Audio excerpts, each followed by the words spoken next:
Dear students, today we are discuss about Unit First Nervous System and Lecture 7 Central Nervous System, that is meninges, ventricle of brain and cerebrospinal fluid।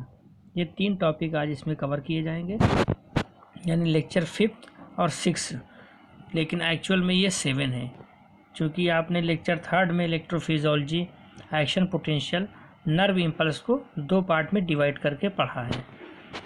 तो आज का ये important topic है central nervous system में meninges और ventricle of brain, खास करके दो चीज़ों के बारे में बात की जाएगी। तो आइए स्टार्ट करते हैं। उससे पहले एक बार देख लें कि 2017, 18, 18, 19, 19, 20 में कौन सा क्वेश्चन यहाँ से पूछा गया है। तो एक ही क्वेश्चन यहाँ से आया है 2019-20 में, describe cerebrospinal fluid and it's circulation, 10 number में आया है, राइट। बाकी मेनिंजेस, वेंट्रिकल ऑफ ब्रेन नहीं पूछा गया, बट आपके सिलेबस में है तो आ सकता है और पढ़ना इम्पोर्टेंट है। तो आइए स्टार्ट करते हैं। नर्वस सिस्टम को दो पार्ट में जब क्लासिफाई करते हैं, CNS एंड PNS, तो CNS वाला पार्ट आज हम लोग डिस्कस करेंगे, central nervous system. CNS further दो पार्ट से मिलकर बना है, brain and spinal cord, right. तो it consist of brain and spinal cord, पहली चीज़ हो गई। सेकेंड पॉइंट की बात कर ली जाए, weight of the brain in male is 1380 gram ± 50 gram, यानी 50 ग्राम कम या ज़्यादा हो सकता है according to health, but in female 1250 gram ± 50 gram. तो मेल के अंदर जो ब्रेन का वेट होता है 1380 ग्राम होता है और फीमेल के अंदर 1250 ग्राम होता है, ठीक है। तो वेट के एतबार से फीमेल के अंदर ब्रेन 130 ग्राम कम होता है, पहली चीज़। Size of the brain 1/4 of its adult size at the time of birth, birth के समय एडल्ट साइज का 1/4 यानी 1/4 पार्ट ब्रेन डेवलप हो जाता है। In first 2 years after child birth brain attempt 70 to 80% growth, 2 साल के अंदर 70 से 80% ग्रोथ को ऑब्टेन कर लेता है ब्रेन, 70 से 80% ग्रोथ को ऑब्टेन करता है ब्रेन मात्र 2 साल के अंदर। और आप जानते हैं कि जब बच्चा 6 साल का होगा तो ये फुल्ली मेच्योर हो जाता है, ठीक है। ब्रेन के बारे में बात करते हैं, ब्रेन के स्ट्रक्चर के बारे में बात कर ली जाए। ब्रेन को आप जानते हैं, कई बार आप पढ़ चुके हैं कि 3 पार्ट में क्लासिफाई करते हैं, फोर ब्रेन, मिड ब्रेन और हाइंड ब्रेन। फोर ब्रेन का जो पार्ट है सेरेब्रम है और थैलेमस है, और एक अनडेवलप पार्ट होता है ऑल्फैक्टरी लोब, आपके अंदर अनडेवलप होता है लेकिन अदर वर्टिब्रेट में डेवलप होता है। तो फोर ब्रेन के फर्दर 3 पार्ट हैं, मिड ब्रेन के 2 पार्ट हैं, ऊपर ऑप्टिक लोब आपको दिख रहा है, नीचे क्रूरा सेरेब्राई दिख रहा है। हाइंड ब्रेन के 3 पार्ट हैं, एक को बोलते हैं सेरेबलम, लीफ लाइक स्ट्रक्चर है, दूसरा है मेडुला ऑब्लोंगेटा और तीसरा है पॉन्स वेरोलाए, छोटा सा पार्ट होता है। तो इस तरह से ब्रेन के 3 भाग होते हैं, फोर ब्रेन, मिड ब्रेन और हाइंड ब्रेन। क्लियर। जब स्ट्रक्चर ऑफ ब्रेन आपको पढ़ाएंगे तो वहाँ कायदे से इसके बारे में डिस्कस किया जाएगा। अब हम लोग देखते हैं वेंट्रिकल ऑफ ब्रेन। हमारी हेडिंग क्या है, वेंट्रिकल या कैविटी ऑफ ब्रेन। वेंट्रिकल किसको कहते हैं, ventricle in the sense cavity, brain के अंदर जो खाली जगह होती है उसको बोलते हैं वेंट्रिकल या कैविटी। तो हम तीनों पार्ट में देखेंगे कहाँ कहाँ कैविटी पाई जाती है ब्रेन के अंदर। तो ये आपके सामने डायग्राम बना हुआ है, इलांगेटेड डायग्राम है, बड़ा करके ब्रेन को दिखाया गया है।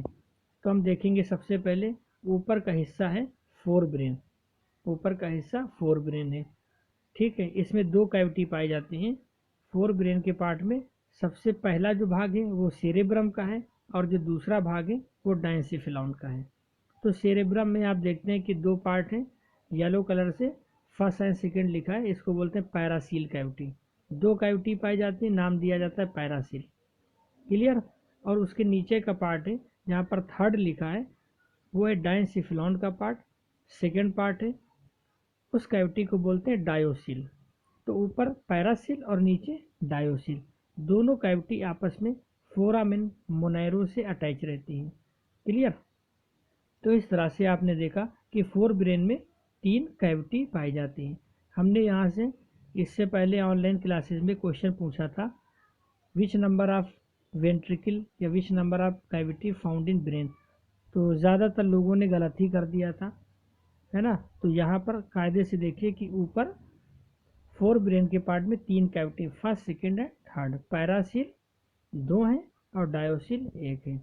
उसके बाद आते हैं मिड ब्रेन में। मिड ब्रेन में आप देखते हैं कि एक लंबी सी कैनाल पाई जाती है जिसको बोलते हैं ईटर, ITER, ईटर, लंबी सी कैनाल है, या इसको बोलते हैं डक्ट ऑफ सिल्विनस। कंपटीशन का पॉइंट है डक्ट ऑफ सिल्विनस। क्लियर, 2 लोब इसमें दिख रहे हैं, नाम दिया गया ऑप्टिक लोब। इसमें कोई कैविटी नहीं पाई जाती है। फिर आ जाते हैं हाइंड ब्रेन में, लास्ट पार्ट में एक कैविटी पाई जाती है, 4th नंबर लिखा हुआ है, मेटासील बोलते हैं उसको, बोलेंगे मेटासील। तो इस तरह से पूरे ब्रेन में 4 ब्रेन के अंदर 3 कैविटी हैं, संख्या याद रखिएगा। मिड ब्रेन में कोई कैविटी नहीं है, हाइंड ब्रेन में एक कैविटी है, मेटासील। तो 3 तरह की कैविटी होती, संख्या में 4 होती हैं, पैरासील, मेटासील और डायोसील, लेकिन संख्या में 4 कैविटी पाई जाती हैं। इतनी बात आपके समझ में आ गई होगी। एक एक पॉइंट हम लोग अब देख लेते हैं। Cavity of the brain is known as ventricle, right? Part of ventricle which is present in each cerebrum hemisphere is first and second ventricle respectively, known as parasil. ठीक है, 2 सेरेब्रल हेमिस्फीयर पाए जाते हैं, उन दोनों कैविटी को नाम दिया जाता है paracoel. Part of ventricle which is present in the diencephalon is known as diocoel, diagram से क्लियर है। Paracoel and diocoel are interconnected by foramina Monro, ये भी बात आपके समझ में आ गई होगी, दोनों कैविटी फोरामेन मोनेरो के द्वारा इंटर कनेक्ट रहती है। Part of ventricle present in the hind brain is known as metacoel, ये भी आपके समझ में आ गया होगा। अगर डायग्राम आपके दिमाग में बैठ गया तो अच्छे से आप खुद ही डिफाइन कर सकते हैं अपने शब्दों में, तो कोशिश करिए डायग्राम को अच्छे से बसाने की। 4th वेंट्रिकल है metacoel. Diocoel and metacoel are connected with each other by iter, यानी डक्ट ऑफ सिल्विनस से ये कनेक्ट रहती हैं। Iter is the tube like structure and transport CSF, काफ़ी इंपॉर्टेंट है। ईटर एक ट्यूब लाइक स्ट्रक्चर है, एक कैनाल है, और इसका फंक्शन क्या होता है, CSF का ट्रांसपोर्ट करना। CSF क्या है, सेरेब्रो स्पाइनल फ्लूइड। 2 नंबर में भी क्वेश्चन आया, 10 नंबर में भी आया है। CSF सेरेब्रो स्पाइनल फ्लूइड, जो तरल पदार्थ दिमाग के अंदर होता है उसको बोलते हैं सेरेब्रो स्पाइनल फ्लूइड।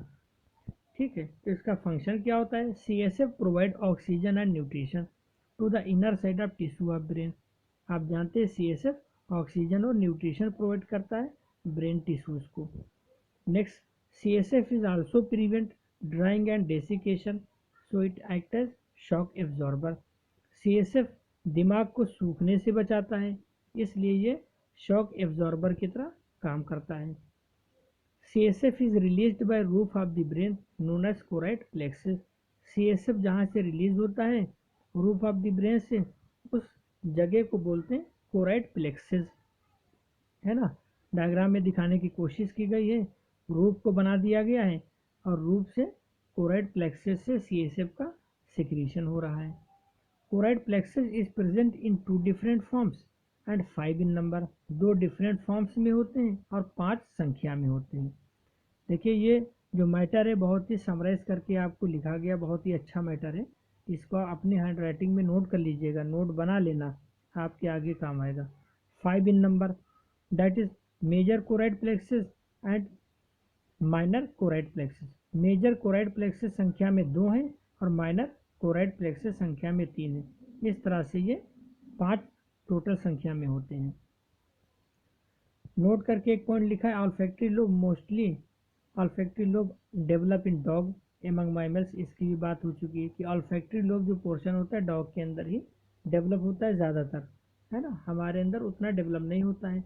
और अगर पूरे एनिमल किंगडम की बात करें तो सबसे ज़्यादा फिशेस के अंदर डेवलप होता है, सूंघने की क्षमता उनके अंदर ज़्यादा होती है, इसलिए उनके ब्रेन को नोज ब्रेन कहा जाता है। एवियस के ब्रेन को आई ब्रेन कहा जाता है क्योंकि उनके अंदर विजन पावर सबसे ज़्यादा होती है, राइट। तो ये हो गया वेंट्रिकल ऑफ ब्रेन। यानी कैविटी ऑफ ब्रेन वाला पार्ट कंप्लीट हो गया। आपके समझ में आ गया होगा कि 4 तरह की कैविटी होती है, संख्या में 4 होती है, 3 तरह की कैविटी होंगी, पैरासिल, मेटासिल और डायोसिल। अब हम लोग बात करेंगे मेनिंजेस की, यानी ब्रेन कवरिंग की। मेनिंजेस का मतलब क्या होता है?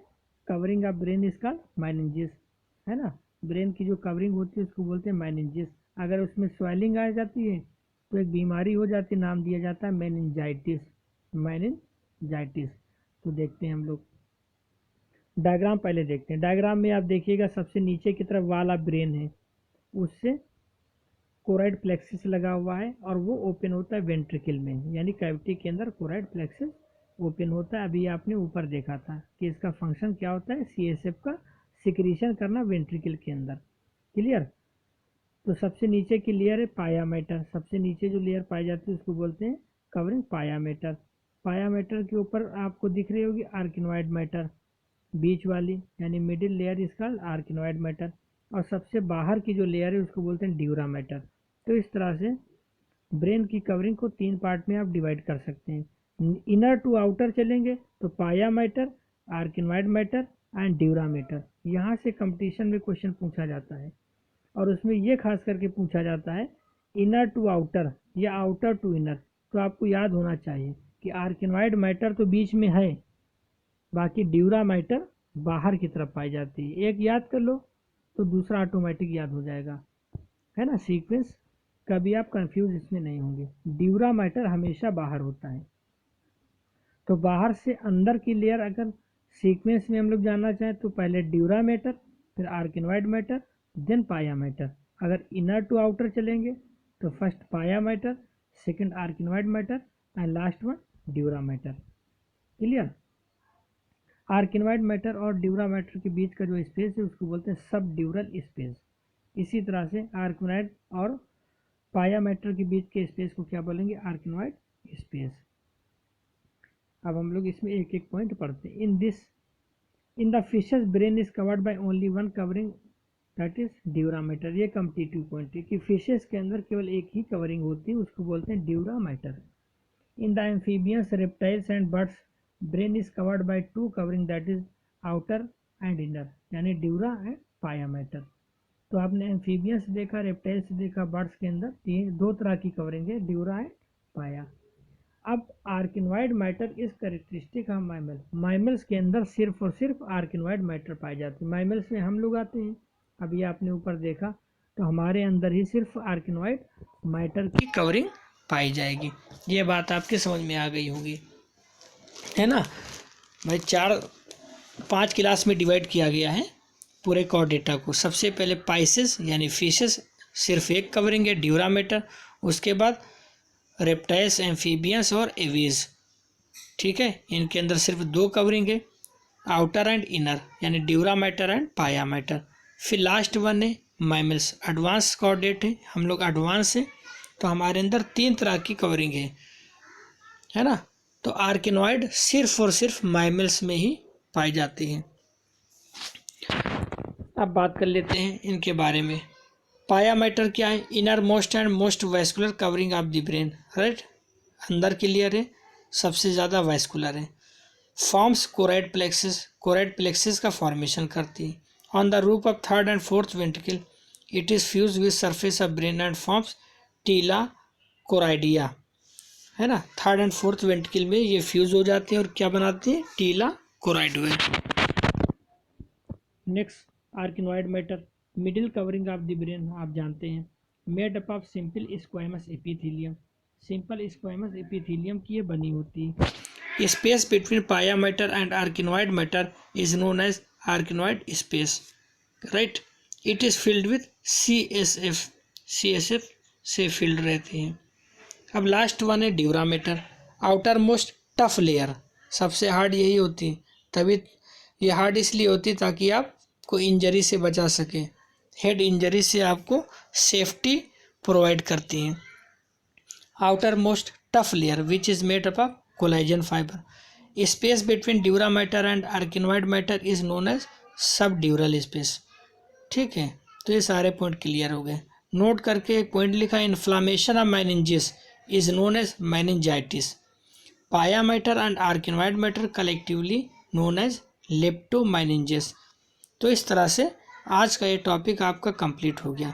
इसमें आपने 2 इम्पॉर्टेंट टॉपिक डिस्कस किए हैं, पहला वेंट्रिकल ऑफ ब्रेन यानी कैविटी ऑफ ब्रेन, और दूसरा माइनिंजेस ऑफ ब्रेन यानी कवरिंग ऑफ ब्रेन, राइट। अब इसके आगे हम लोग नेक्स्ट टर्न पे नेक्स्ट टॉपिक डिस्कस करेंगे। इस टॉपिक को अच्छे से आप पढ़ लीजिएगा, नोट डाउन कर लेना, और इससे संबंधित होमवर्क सेक्शन में जो क्वेश्चन दिए जाएंगे आपको उनको अच्छे से प्लेन पेपर पे A4 साइज का जो प्लेन पेपर होता है उस पर सॉल्व करके वहीं अपलोड करेंगे। जिसका जितना भी पिछड़ा हुआ काम है, जो जो अपना होमवर्क नहीं अभी तक किए हैं, वो जल्द से जल्द सबमिट कर दें, क्योंकि उसी बेस पर मार्किंग स्टार्ट हो गई है, ठीक है। तो लापरवाही बिल्कुल ना करिए। बहुत कम बच्चों का असाइनमेंट अभी सबमिट हुआ है, तो कोशिश करके जितनी जल्दी हो सके ये काम आप लोग कर लीजिए, ठीक। Thank you.